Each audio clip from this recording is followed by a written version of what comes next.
Welcome to Hey Chaplain. My name is Jared Altick, and I'm a chaplain with the police department. My goal with this podcast is to give police officers more encouragement than what they usually get. So on this podcast, you'll hear from cops who have been where you are, sharing their wisdom, experiences, and the lessons they've learned. I interview a wide variety of police on a wide variety of topics, from the LAPD to Scotland Yard. The guests on Hey Chaplain are going to help you confidently navigate through trauma, stress, your career, and your family, and beyond. The growth of this show depends on word of mouth. If you're a regular listener, would you take a moment and copy the link to this show and send it to a cop who might like to or need to hear something positive and helpful? You all are the reason that we have listeners in all 50 states and over 120 countries. But I routinely run into cops, even in my hometown of Kansas City, who've never heard of Hey Chaplain. So please tell someone today. On this episode, we're talking to Dr. Olivia Johnson from the Blue Wall Institute. She is a researcher and subject expert on police wellness and specifically on police suicide. And she is the jagged little pill stuck in the throat of the huge law enforcement machine that is funneling huge amounts of money at suicide prevention. Today, she's going to talk about how suicide prevention is broken, primarily because of the things that nobody, not the family and not the agency, wants to talk about. But these are the things that a serious researcher like Olivia uncovers. So settle in, because this is a conversation that shines a light where no one wants to look. Here's Dr. Olivia Johnson. Hello, Olivia. How are you today? I'm excellent, Jared. How are you? I'm doing great. Thank you so much for being on the show. I appreciate you coming on. I am honored to be here. So is suicide an epidemic in law enforcement? Is that the correct way to see it? No, in fact, in law enforcement, it's not an epidemic, Jared. And the reason that we look at suicide in the Blue Wall is because it's a leading cause of death. So there's a big difference between being a leading cause of death and an epidemic. We'd have to have thousands of suicides every year to even be considered anywhere near an epidemic. The problem is that we continue to use this verbiage and run agendas to try to make it what we call an epidemic, because that gets us money, if you will. It'll get us money in the suicide prevention realm, which is part of the other piece of this problem, right? You know, suicide prevention, it's not working. In fact, I call it and I say that suicide prevention is dead wrong. It's not working the way that it was intended. We're not saving numerous lives. The return on investment for spending millions, even billions of dollars into these prevention programs is actually leading us in a worse, it's actually leading us down a different road that we really didn't expect to be on in 2025. Because we are spending a lot more money on it than we were 25 years ago. Oh, absolutely. And what they'll say is, well, the numbers continue to go up nationwide, so we need more money. And it's a continual cycle of feed the monster, because the monster's out of control when nobody wants to get in control of the monster. And what happens is we keep putting money out, even to agencies nationwide, to our law enforcement agencies, with grants. And we give them grants and tell them, hey, I want you to do this program. I want you to make a program, bring people in, whatever you do. And the problem is that everybody and their brother is in this field right now thinking that they're experts. And part of that problem is we're allowing them to be in this space. Some of them should never have been in this space. And we're continuing to regurgitate the same agenda and the same messaging that suicide's an epidemic. We need more money. And yet the numbers continue to go up and we do nothing different. And that's where I kind of step in and I say, you mentioned the numbers earlier, the stats.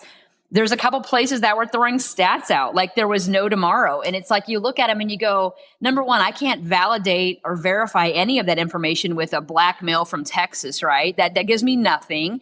So the idea is, I've known for over 15 years that there's been a problem with suicide. And when I say problem, meaning that it's a leading cause of death, it's nothing new. It's actually been an issue for decades. The problem comes in is that we keep regurgitating messages and we keep saying the same things and we have new slogans, and it just becomes this big ball of noise, if you will.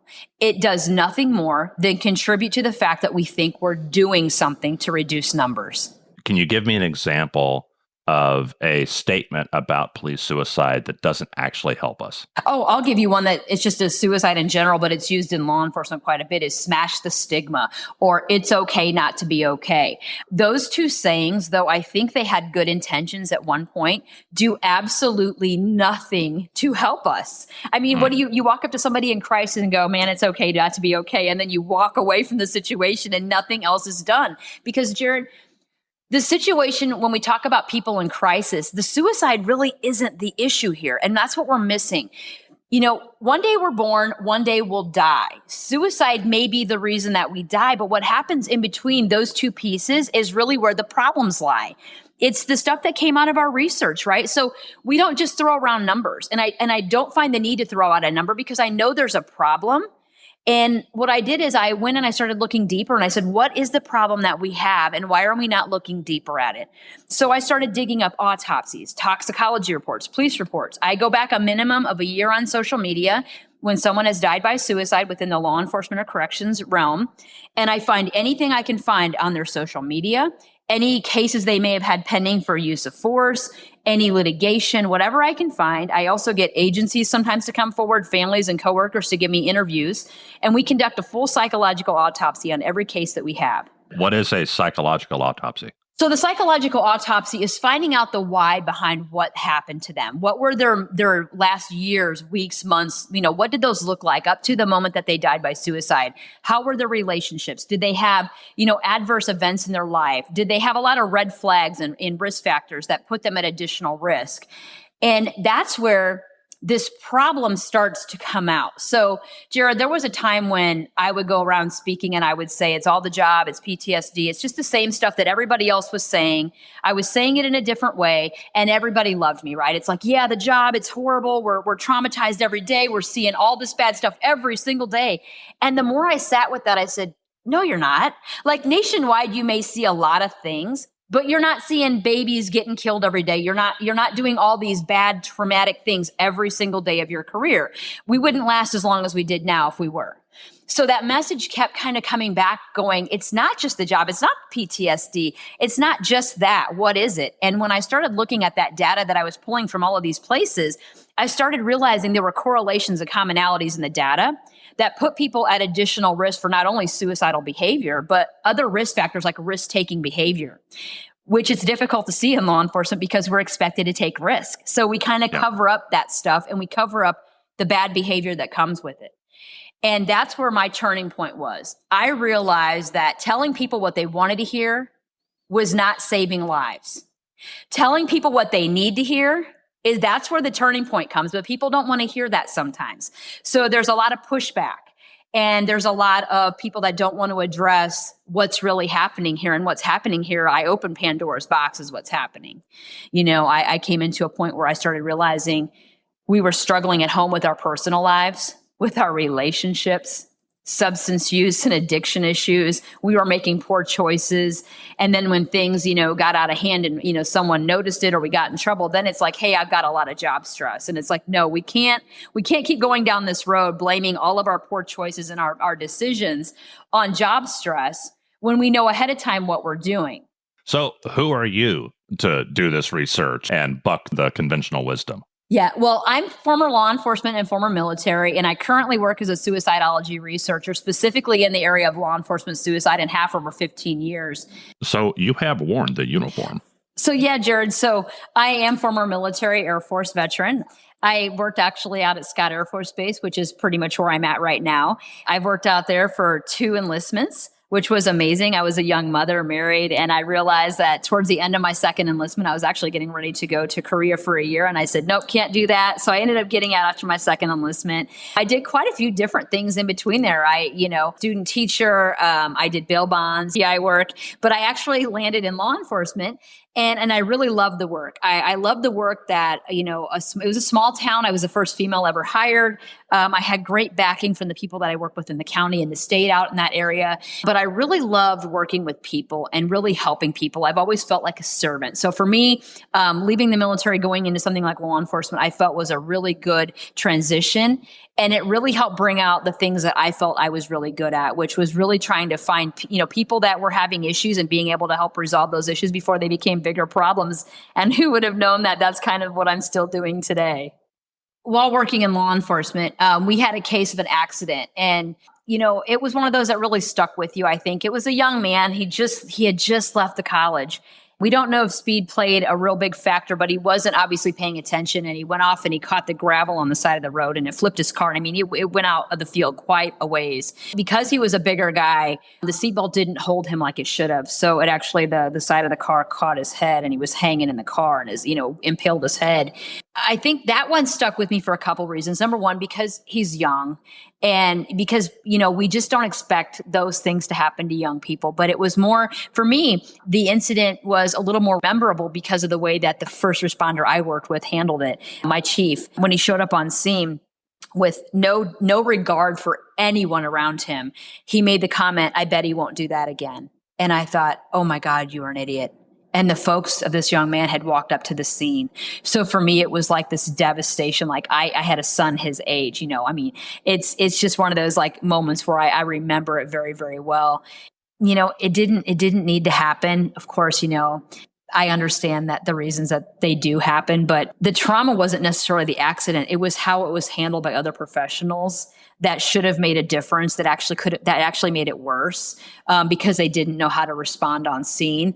So for me, that was a big one. I used to go out as well with the coroner's office into some of the suicides they had locally. And I'm actually on a side note, I'm looking at running for coroner in 2028. So I'm not unfamiliar with death, and it really, to me, it doesn't bother me like it might bother other people, but suicides in general are very traumatic. And being on some of those scenes, for me, it's always the how did you get to the point of complete desperation and to be in this position and yet no one see you, no one notice. Olivia, you've become a subject matter expert on suicide and law enforcement suicide in particular, kind of know all the ins and outs of suicide and the circumstances that lead up to those suicides. Is that right? I may not know everything about each of these, different components, if you will, but I've learned over these 15 years that it's a lot deeper than people want to address. And I'll give you an example. In the 3,000 plus cases that I have of completed suicide dating back to 1930, I have yet to have one family member or someone that worked with an officer come and say, my relationship was crap. We both drank all day long. We got into a fight. I could have lost my job if they found out.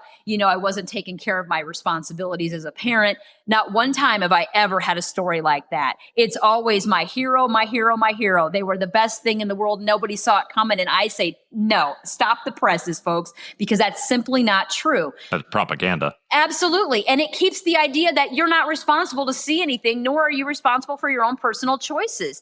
And that's what we've done is we've taken this propaganda piece and we said, listen, it's the job, it's PTSD, and you can't get away from it. In fact, if you sign up today to become a cop, you're going to be dead by suicide in 6 months. It's the craziest stuff I've ever heard.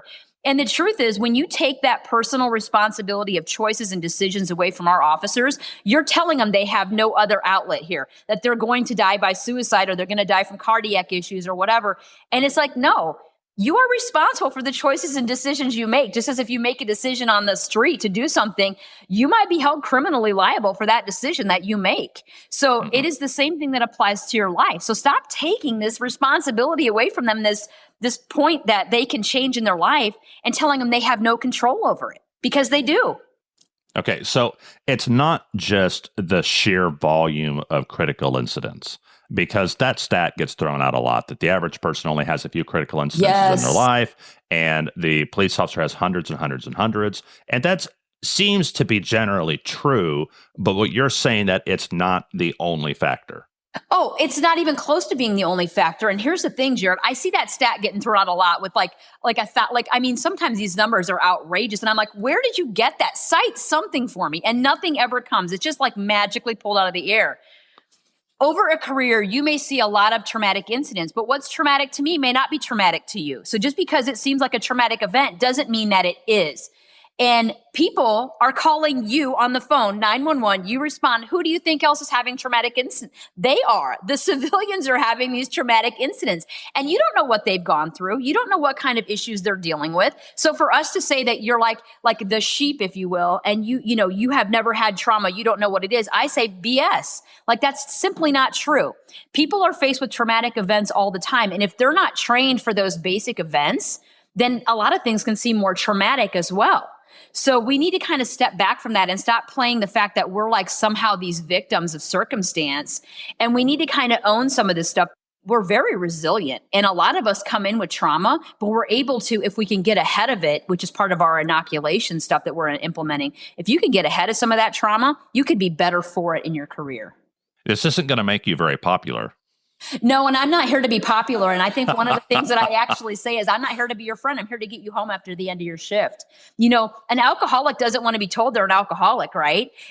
Nobody wants to be told those things. And the same goes for me. I don't like to have people tell me certain things. It's just we're not trained to be those kind of people. It's just how we are. We have to be right all the time. Jared, I'll tell you what, Jared, the truth is this. I love my first responders. I love people.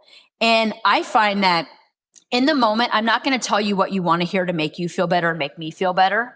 Because the truth is, I don't want to see you 10 years down the road lying in the gutter and your life is crap because no one told you the truth. Because once you leave the occupation, people aren't around. Let's just be really clear here. This thin blue line is even thinner. So I want to tell you what you need to hear so that you can get your stuff back on track and you can have your family when you retire and you can enjoy those paychecks in the mailbox and you can enjoy your life because, damn it, you worked so hard for it. Why are we giving them the easy answer? Because we want to feel better. Talk to me about the disease model. Yeah, that's where the suicide prevention, that's where everything really runs right now. The whole medical system is flawed. The disease model, it waits until there's something wrong and then it wants to try to fix it, which is suicide prevention right at its core, right? It waits till you're in crisis and then it throws you out. Well, we had a 10-digit number. Now we have a 3-digit number that nobody can remember. And we say, hey, call this if you're in crisis. And I said, why are we waiting for people to be in crisis? Like, we're making people we wait for you to be in crisis and then we expect you to make a good decision, right? We expect you to call in. We expect you to get your life back on track.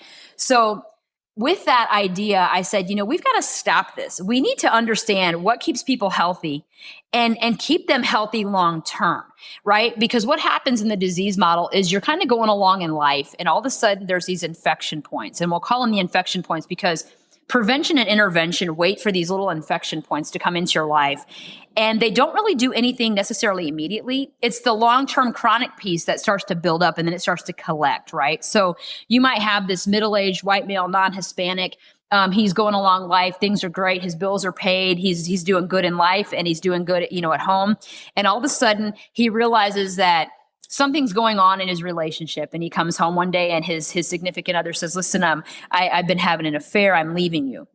His whole idea of who he is, his purpose, his idea of being a father and a husband is now torn out.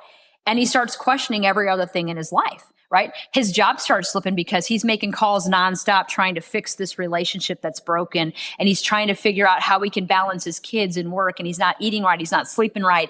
He's getting in trouble at work because he's not plugged in. It's one little thing can start to add up over time if we're not addressing it in a constant manner. I said, the first thing that should happen is if this guy is going through a relationship issue is you need to get in there right now with like literally everyone that you can and surround this individual and let them know that you're there for them because this is a time where things are getting torn apart. And that relational piece was key in our research. It actually came back, relational purpose came back as the leading issue when you boiled these fatal 10 down. We call these fatal 10 ideas, if you will. Then we boiled those down. It came back to relational purpose. And right there, it can all be torn apart in one instance. The fatal 10. What is this? It came out of your research. What did you discover? So in the fatal 10, it came out to these 10 factors that contributed to an increased risk of not just suicide, but adverse outcomes, right? Because suicide's the last thing that we can't come back from. It's these adverse outcomes that we can fix along the way. So we're talking relationship issues, substance use and addiction, stress and trauma, medical issues, mental health issues. It really ran the gamut. I mean, it had things in there about being under investigation put you at additional risk, right? You're isolated. It brings in a whole different perspective of things. One of the ones towards the end of the fatal 10, I think it was number 8 or 9, were pending and nearing retirement. Right? Everybody thinks that's a great, happy time. But the truth is, when you dig down deeper, you start to recognize that you weren't as well off as you thought you were. Right? I see guys all the time that say they're going to retire. And the next thing I see them at like Costco or Walmart and I'm like, I thought you said you were retired. Oh yeah. Well, I got busy, I need to stay busy and I need insurance and whatever. So they weren't planning appropriately. They started having issues at home because they're home all day long. They weren't going out and doing things. So there started to become this buildup in the house. Things just overwhelmed them that they weren't expecting. And then the aging process on top of that really takes a hit. And the fact that you're not doing the job that you wanted to do and you're kind of in a spot in life where you don't know who you are anymore. So Jared, let me explain the fatal 10 real quick. So when I pull those autopsies, toxicology, police report, all that investigative work that I'm doing, that fatal 10 came out of that data. Right. So I dug down deep into each of these cases and I saw these commonalities that were coming out, like themes, if you will. So for me, those fatal 10, they come from the themes of this research. And that fatal 10 alone has taken on a whole new life of its own, if you will. I mean, I've been called by the construction trade, physicians, veterinarians. I'm working on one. In fact, today I've got it sitting on my desk for middle-aged women and middle-aged men. We're at higher risk right now. It's gone through the roof, our risk factors for middle age. So I'm working on those type of things, looking at specific risks, not only for certain demographics, but understanding how we can take that risk and those adverse outcomes and how we can take that and move it into a training and education component that can help inoculate against the issues that we're experiencing. The Blue Wall Institute really is about needs assessment, right? We do consulting work and we do training and speaking. Needs assessment is coming in and finding out, you have an agency that's, they need not a Band-Aid, they need a tourniquet and they need a tourniquet now. So what we actually do is we take that fatal 10, there's a survey that we conduct and we say, what are the top 3 things affecting your people today? Right. And you may think that you have this agency under control and things are great. And that's awesome. I love that. But it only takes a couple people having serious problems in your agency before you start seeing it throughout your agency. So we come in and we do a triage. Give me the top three issues based on our fatal 10 research. We come in and we do an immediate training for those 3 things. And then we come back very quickly after that and do the rest of the training. But we have to get you under control and stop the bleed, so to speak. So that's kind of what we do right now is a lot of research. And then we go out and we train based on that. I'm particularly concerned about the propaganda, the lies that we tell ourselves about our heroes being heroes. We don't want to abandon that narrative. But what does the research show about suicide and suicide prevention? So the research actually shows that numbers are continuing to go up nationwide. In law enforcement, they're continuously about the same, if you will, but nationwide they're going up. So the propaganda is like this wheel that just keeps turning, but it never does anything new. It goes, we have a problem, we need more money. And we keep feeding the problem, but we never get to root causes. And that's kind of where we come in is we go, listen, here are the 10 things we're noticing. Here are some root causes on how to get back here and how to stop this from happening and how we can intervene early. And we don't operate in the disease model. We operate in the health model, right? We want to keep you well. So we have to do a baseline. We have to see where you're at. We want to triage where you're at right now. We do a baseline. We come back in and we say, listen, we need to see you back in a couple of months to see how well you're doing or how unwell you're doing. And we reassess. Suicide prevention doesn't do that. In fact, from looking at it from my perspective, I sit on several boards and the same thing happens, right? I get on a meeting and I just posted an article about this on Substack. We get on a meeting and it's everybody introduce yourself, what organization you're with. And next thing you know, the hour's up and we've done absolutely nothing. Absolutely nothing. And this money keeps pouring into these things. And I said, listen, you can have an organization over here that does that. You can have another organization that hands out baskets and tells people we're really sorry for your loss. Or how about if we never had a loss to begin with? See, suicide prevention says, man, I hope that doesn't happen again. I hope that doesn't happen again. I'm tired of giving condolences. And I said, what about inoculation? This inoculation thing says, what if we never had a suicide in the first place because we didn't have these massive risk factors and we didn't have all these adverse outcomes that made someone actually see suicide as a viable option? And I went, wow, that's like earth shattering here. I mean, how are we not like going with this? Well, here's the reason we're not going with this. Because if you stop the problem, you stop the funding. Plain and simple.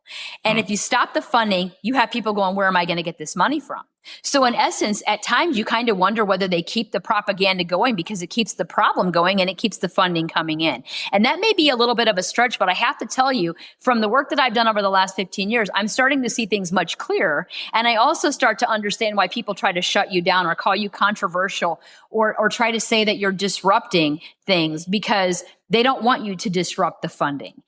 They tell you they want to save lives, but on the other hand, they ostracize you when you try to make certain changes. So to me, I'm sitting here on both sides of the coin going, what is really happening here?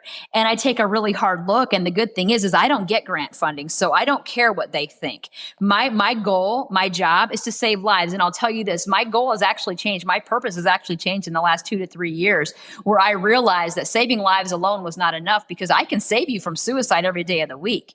But if you don't know your Savior, Jesus Christ, it doesn't matter, right? So my purpose in its own has changed. So that's another piece that I have to kind of, I have to walk a tightrope with. I love people, but I'm not going to lie to them to their detriment where, they just, at the end, there's just nothing else for them. So for me, it's a bigger fight. It's a fight that's more important than anything else in the world to me. What did your research show was going on in the lives of these individuals who took their life? So one of the biggest things that the research showed was going on in people's lives were relationship issues. And I mean serious relationship issues.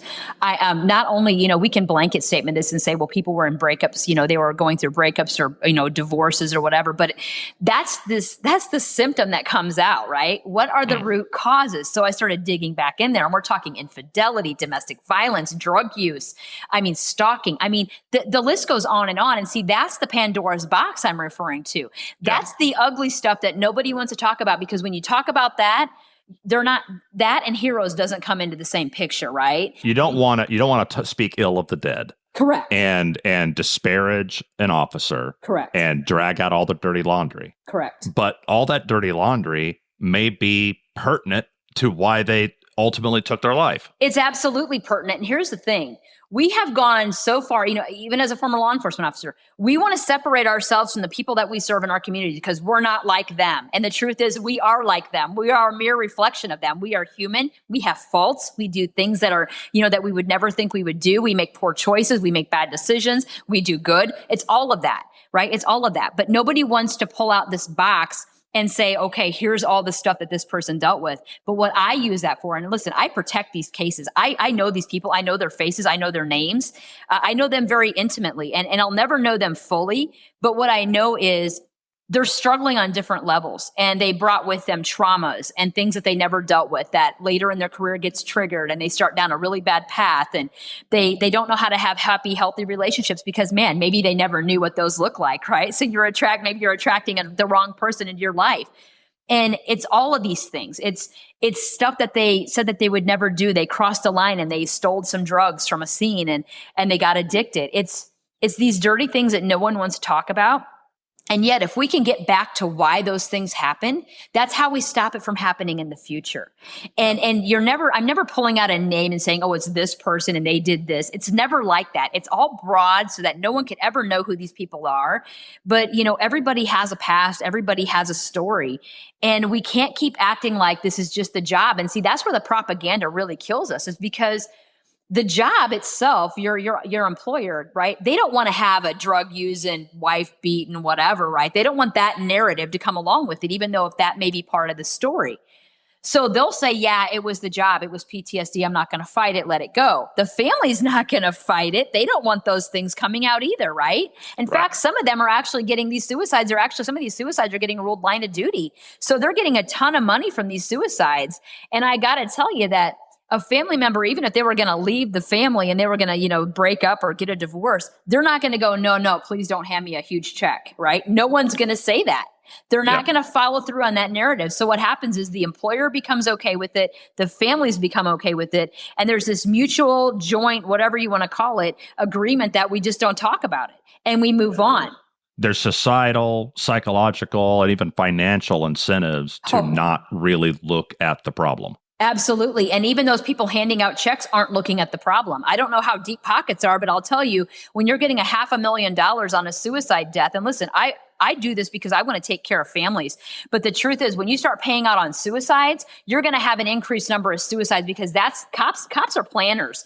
And most of them don't have life insurance. Most of them don't have wills. This is an easy way to say, listen, I feel like I've been a burden on my family. I'm going to leave them one last thing. And yet the people that are handing out this money don't see it that way. In fact, I've went against some of these people that don't quite understand that money is a huge motivator for suicide.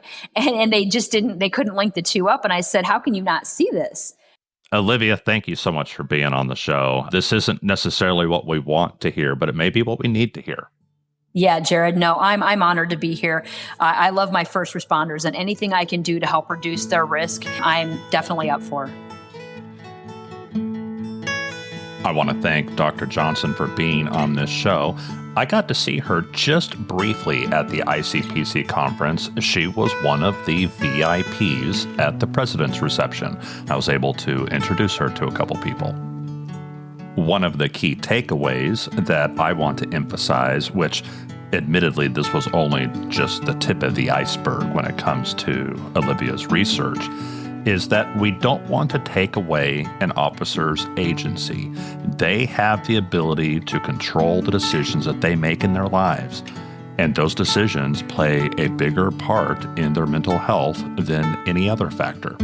So when the rest of us are talking about the things that they can't control, like exposure to traumatic events and exposure to other people who have been traumatized, we don't want to make it sound like that one thing alone controls their fate. Let's remind each other that we all can make decisions in several categories that outweigh those categories that we can't control. On the next episode of Hey, Chaplain.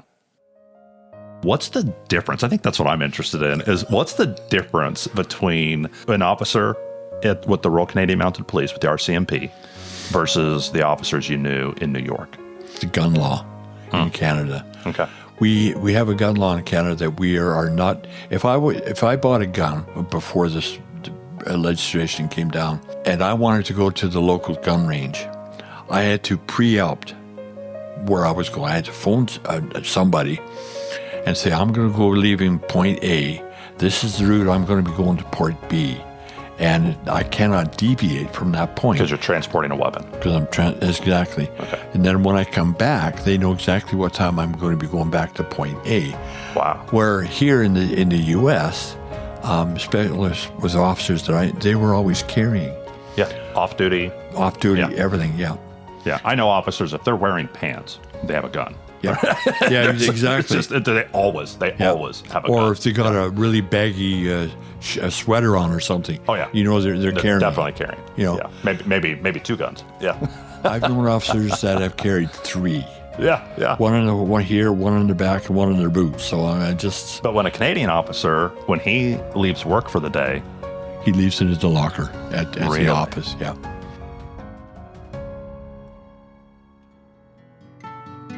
Did you know that this was a milestone episode? This interview with Dr. Olivia Johnson is episode number 119, but counting all of the bonus episodes and part 2 episodes and the mini-series, this is actually the 200th episode of Hey Chaplain. Thank you for listening. Some of you have been here from the beginning. Many of you, wherever you came in, went back and started at the beginning, which absolutely makes my day. I try to make almost all of the content from Hey Chaplain evergreen so that it will still be worthwhile a year from now or 5 years from now or maybe even further into the future. From the bottom of my heart, thank you for listening to this show. The views expressed here are the personal views of the host and our guest and do not necessarily represent the views of any law enforcement agency or its components. If you like this episode, please share it with a cop or someone who loves a cop. Thank you for listening to Hey Chaplain. And as always, pray for peace in our city.